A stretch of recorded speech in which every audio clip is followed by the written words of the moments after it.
What's up guys, Phoenix here. This video is going to be another Yu-Gi-Oh! Deck profile video, and this time it is going to be on the deck that I took to YCS Origins 2016 this past weekend. The Odd Eyes Draco-Pal deck, or aka the Pendulum deck.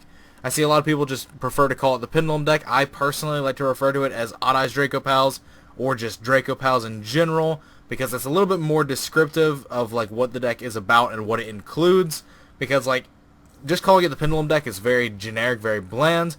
And if we have more Pendulum decks in the future of the game's history, then we are going to have problems looking back on that when we're trying to learn from information because they didn't have their own individual names. But I digress. That's far from beyond the point here. Like, basically the entire point of this video is to show you guys this deck list I played for YCS Origins. Now, leading up to the event, I decided to like just playtest everything against everything that I could get my hands on potentially and like have as an option to play for the event. And very early on in my testing, I basically just came to the conclusion that Pendulum was likely going to be the deck that I wanted to play. Knowing my strengths and weaknesses as a player and knowing like the comfortability I had with the Pendulum deck from previous, playing with it, like I just felt very comfortable with the deck, and I felt like the deck was arguably going to be the best deck for me to play that weekend because of the fact that I knew a lot of stuff about it inside and out already. I was able to devote my playtesting to different areas, and also the deck is honestly probably just one of the best decks at going first this format. Like, outside of Demise decks, like this deck just generates its own trap lineup through the use of Ariadnes and stuff like that. Like this deck's like kind of mediocre, but functional hands still put out amazing turn 1 boards, and that is something that I really wanted to like utilize and take advantage of over the weekend. My record, I started out 4-0, playing against Fire King Cosmo and BA variants, the decks I expected to see the most of. And then round 5 I played against SHVI Monarchs, and I misplayed game 3 with an Odd Eyes Vortex Dragon negation. And that misplay cost me the game and the match.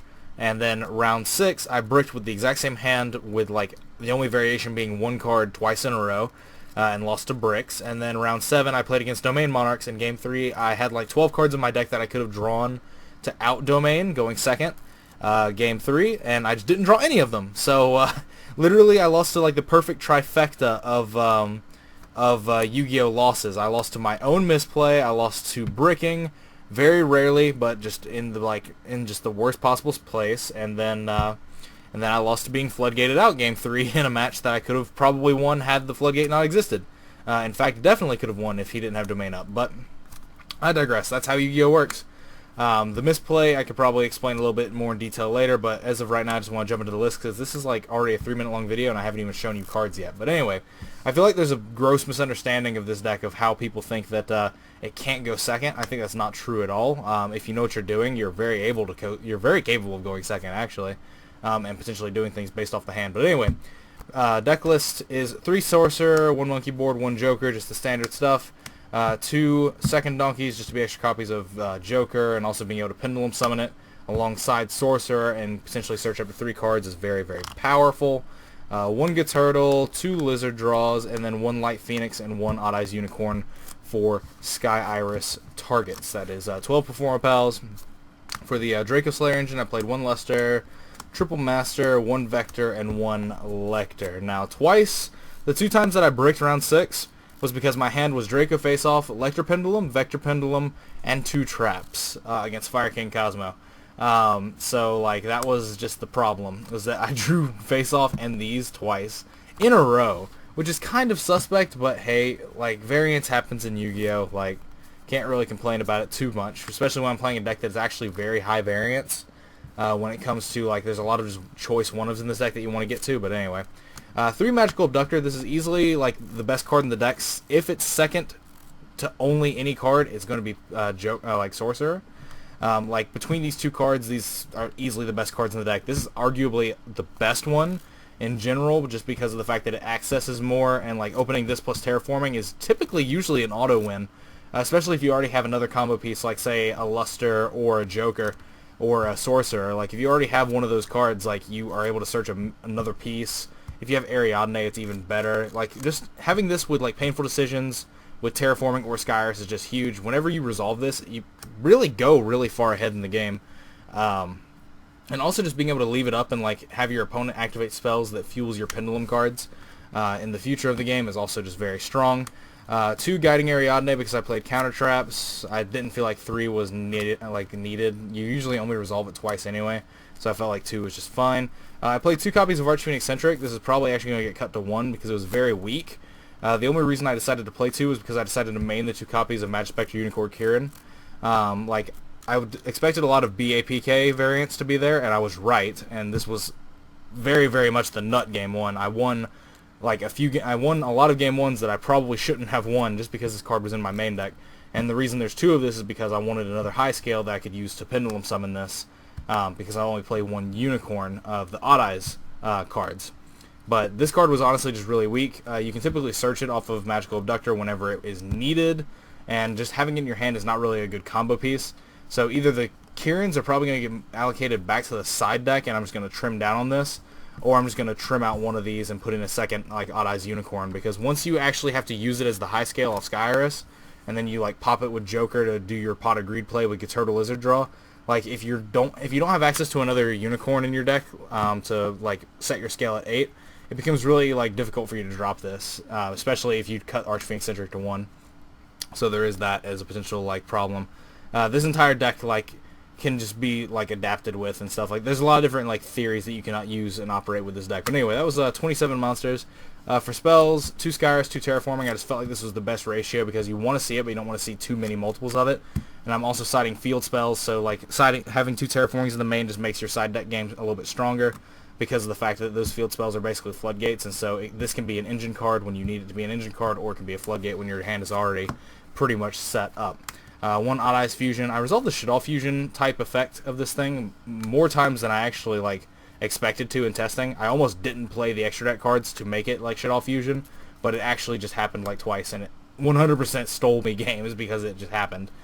2 Painful Decision. This card is probably going to get cut to 1 in favor for something like an Upstart, or just another combo piece, because drawing multiples of this kind of sucks, and it did happen, or just drawing this with a Master, or even just this with 2, this with double Master obviously sucks because it's dead, but even just this with 1 Master is a bit excessive. Even though this card is great in that it gives you extra cards, I just don't think it's nearly as necessary as it used to be, especially since the deck is adopted strategies like Magical Abductor and stuff like that, which can search you Luster, which is essentially just better than Master. But then 1 copy of Draco Face-Off just to round out these spells, because this card is really good. The Choice +1 is amazing when you don't draw Vector and Lecter. But anyway, moving on for the traps. I decided to play 5 counter traps. I played Warning, Double Strike, and Double Scolding, and the theory behind this was that you could reveal these 3 off the first Ariadne search when you can resolve 2 in a turn, which is fairly simple and fairly easy. You could reveal these, your opponent would almost always give you Strike, and then off your second reveal, you'd reveal Double Scolding and Warning, in which case any one of these cards is amazing. Either one is great. But most people will just give you the Warning because they don't want you to have Scolding, because Scolding can negate anything, and that was effectively a way to force Warning.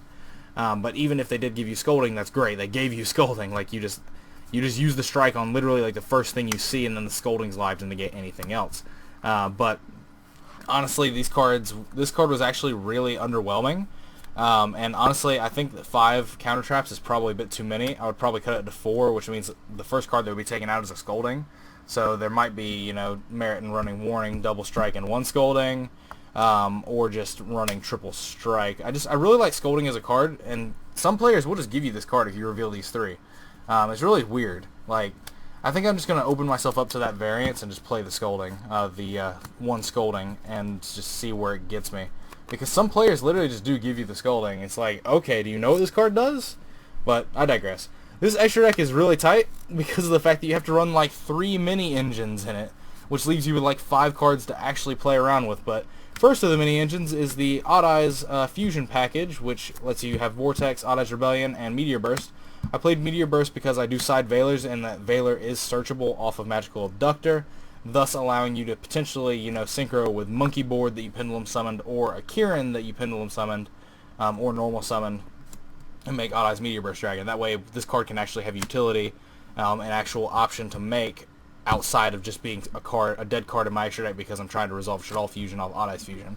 But then for the Draco Slayer package, 1 Ignister, 1 Magister, 2 Dinoster, and then the Titanic Galaxy, which is basically just part of the Draco Slayer engine, and then the Utopia package, Lightning and Utopia.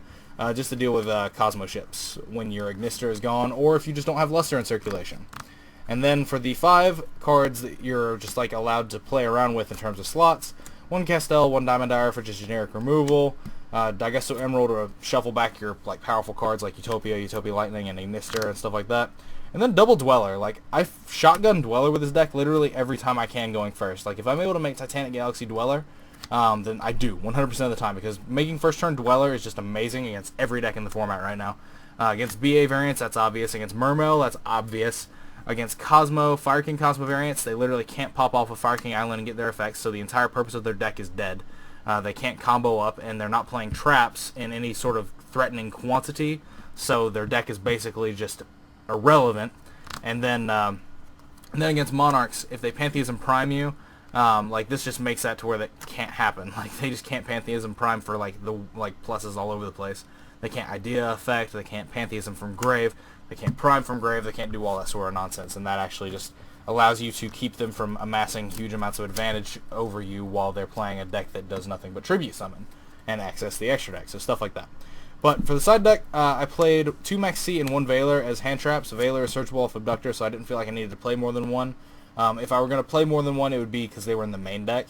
Honestly, like, I don't feel like siding more than 1 Veiler is like adequate with this deck, or like optimal, because of the fact that if you're going to side it in, it's usually going to be with Max Cs as well, and you don't want to clog your strategy down with like potentially drawing multiple hand traps, and like you just want to draw Max C and like you could search Veiler off Abductor. So like that was the theory there. 2 Denkos. This was for Demise Cosmo specifically, because that deck doesn't have a lot of cards that leaves its like face up in terms of floodgates, in like contrast to Klee Demise and stuff like that. So the theory was you'd just be able to summon Denko against like Demise decks, or even siding it in against the Mirror was usually really strong if you saw they were playing traps. And like you would just, you know, turn off 2 counter traps with the Denko, and then you'd like Pendulum summon Joker and Second Donkey or some crazy combination of cards, and you would just win outright. It was absolutely ridiculous. And every time I summoned it, it did like win me the game, like 100%. But Necrovalley and Secret Vigil of the Spellcasters. Secret Vigil of the Spellcasters is for going first against the Pendulum Mirror and against Monarch, and sometimes against like Demise Cosmo. I was very iffy on whether or not I put this in when I was going first against Demise Cosmo, but I think in retrospect I probably would just 100% put it in. And then Necrovalley was going first and second against Fire King Cosmo was when I was going second against Monarchs, because you just play Necrovalley on an open board, and then they can't either Stormforth you. And then obviously against like BAPK. Like, having these in your side deck just made it to where there was effectively 3 copies of a Floodgate in your deck because of the terraformings, but they could have also been Sky Irises, which are engine cards, if you like didn't have a hand that could support getting you a Floodgate. It just added some utility. 3 MST because to hell with like back row and like Floodgates. I really don't like those cards. 3 Full House for the exact same reason. These were kind of the cards that swapped out with Denko for like more standard Demise decks like Klee Demise and stuff like that, because they leave a lot of face-up cards, so you just like Full House them and you just win.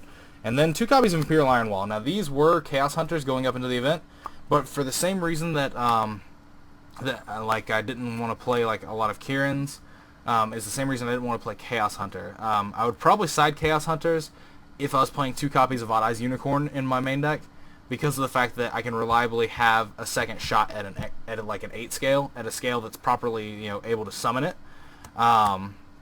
But without that in the deck, I don't think I would actually like main or like side or main Chaos Hunter over Iron Wall, simply because Iron Wall is like, yes, Chaos Hunter is a body that you could like potentially Pendulum summon, but in the current deck list, the way that I had it, it just wasn't really optimal. And yes, it can summon itself with its own effect, but this is a combo deck, and you want every like extra card that you can get to like matter. That's like why you don't play Twin Twister and stuff like that. Like, the combo deck thing is actually just like really important in very, very many situations. So like maybe if a second Odd Eyes Unicorn was in the deck list, I'd probably like side Chaos Hunters instead of these, and then it would just be like a clean swap for Kirans and stuff like that. Just take the 2 Kirans out and put like Chaos Hunters in. But I was pretty happy with the deck list overall for the weekend. Like, if I didn't misplay and put myself in like the losers bracket, then like I would have been 5-0, and then like I potentially wouldn't have bricked. Like, basically like one little thing changes the entire weekend, and my misplay started a huge downward spiral of just unfortunate events happening to me. But I mean, hey, that's, like I said, that's Yu-Gi-Oh! I'm not too upset about it. I'm just gonna try better at Nats. That's basically the thing. I don't know if I'm going to be playing this deck specifically for Nats, but I do feel like I want to play some sort of Pendulum strategy for Nationals, simply because the Pendulum mechanic is absolutely broken. I don't know what Konami was thinking when they thought of this mechanic, but it's absolutely insane, and if I can abuse it, I want to find a way that best does so. So there is that. But anyway, other than that, as always, guys, thanks for watching. Like, comment, subscribe to all the nonsense you usually do. Let me know what you guys think about this deck list and like my experiences and stuff like that in the comments down below. I'm curious as to your opinions. If you have any suggestions, good suggestions for changes to the deck, then I'd be happy to hear them. If it's anything bougie, then like, I mean, I guess comment it, but don't expect me to take it seriously. But other than that, I guess if you want to support me, clicking ads on my videos and disabling ad block when you view my videos is the best way to do so. It just really helps out a ton, and I can't express how much it helps or how much it would be appreciated. And if you disable ad block for a few seconds, click an ad on a video and then enable ad block when you're done, it just takes seconds out of your day, takes no money out of your pocket, and it helps out a ton. You'd have my eternal gratitude if that's something you could help do to help support me and basically make this more of a job than it is for me at the current point in time. But that's basically it for this video. I can't really think of anything else to say about this deck other than Pendulums are absolutely broken, and I hope I get to play this deck, or at least some Pendulum variant, in the future at some big event, because I really love Pendulum summoning. Like, I love the fact that this mechanic is so ridiculously absurd that Konami printed it, and that we just get to abuse it. Like, I don't have to like it, but I could definitely abuse it, but I actually do like it, and I'm going to abuse it. So there's that. But anyway, thanks for watching as always, and as always, guys, take care.